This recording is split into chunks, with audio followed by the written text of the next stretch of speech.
ഒരു white sister 85 kilo ഭാരം ഇങ്ങനെ മൂവ് ചെയ്യുമ്പോൾ ഒരു ചെറിയ പർവ്വതം മൂവ് ചെയ്യുന്ന മാതിരി ഇങ്ങനെ ആൾ നടക്കുകയാണ്.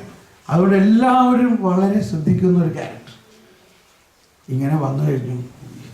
ഈശോൻ്റെ അടുത്ത് വന്നപ്പോൾ ഈശോ പറയാണ്, നീ അവരുടെ കാലിന് വേണ്ടി പ്രാർത്ഥിക്കണം, ഇപ്പോൾ അവർക്ക് സൗഖ്യം ഉണ്ടാകും. കർത്താവ് ഇപ്പോൾ പ്രശ്നമാണ്. അവിടെ ധ്യാനം അച്ഛനും ഇവരൊക്കെ ആണല്ലോ ചെയ്യേണ്ട ആൾക്കാർ. നമ്മളിതിൻ്റെ പുറകിൽ ഒരു വലിയ ശുശ്രൂഷകൻ സഹായി മാത്രമാണ്. പക്ഷെ കർത്താവ് പറയാണ്, നീ ഇപ്പോൾ പ്രാർത്ഥിക്കും. അപ്പോൾ അങ്ങനെ പ്രാർത്ഥിച്ചുകൊണ്ടിരിക്കുമ്പോൾ ഇവരുടെ എന്താണെന്ന് ചോദിച്ചു. അത് ഇറ്റ്സ് നോ പ്രോബ്ലം, എൻ്റെ കാല് കുറേ നാളിലായിട്ട് ഇങ്ങനെയാണ്, എൻ്റെ ഒരു കാലിന് ഭയങ്കര വേദന, മുട്ടിന്.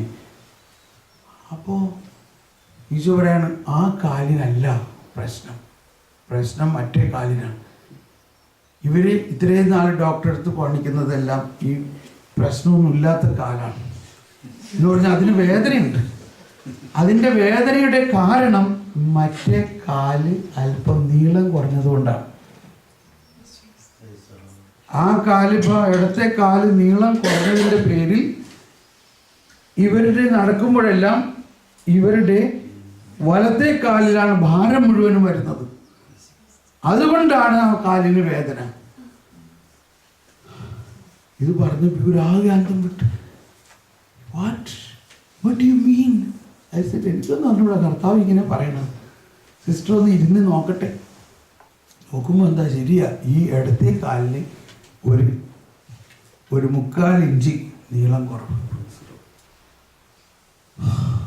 40 വർഷം ട്രീറ്റ് ചെയ്തത് മുഴുവനും വേദന ഉണ്ടായിരുന്നു. പക്ഷേ ഈ കാലിനല്ല.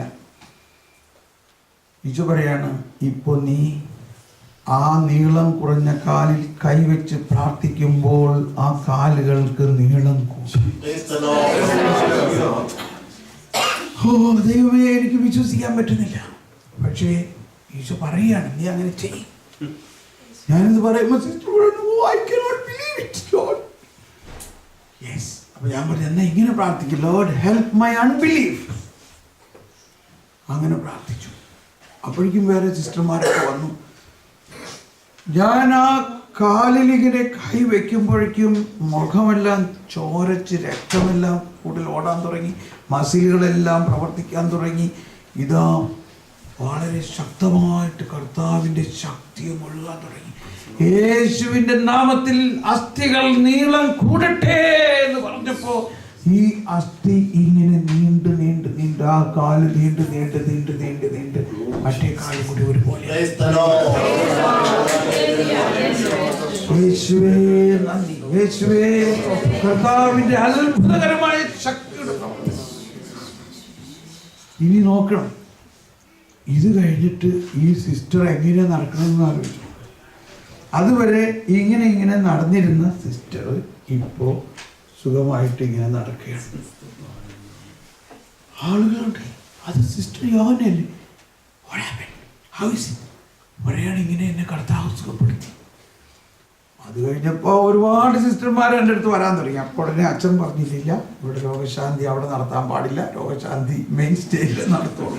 അതുകൊണ്ട് യെസ് ഐ സ്റ്റോപ്പ്.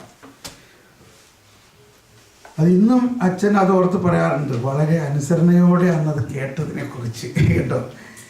അപ്പോൾ നമ്മളെ അത്ഭുതകരമായ ശക്തി നമ്മളിലൂടെ ഒഴുകുന്നുണ്ട്. അങ്ങനെ ഒരു ഫിനോമിനയിലൂടെയാണ് ഈ വരദാനങ്ങൾ അഭിഷേകമാകുന്നത്. നമുക്കൊന്നുകൂടി ഒന്ന് സ്തുതിച്ച് ആ വിശ്വാസം നമ്മിലേക്ക് ഒഴുകുന്നതിന് വേണ്ടി നമുക്ക് പ്രാർത്ഥിക്കാം. Hallelujah, hallelujah.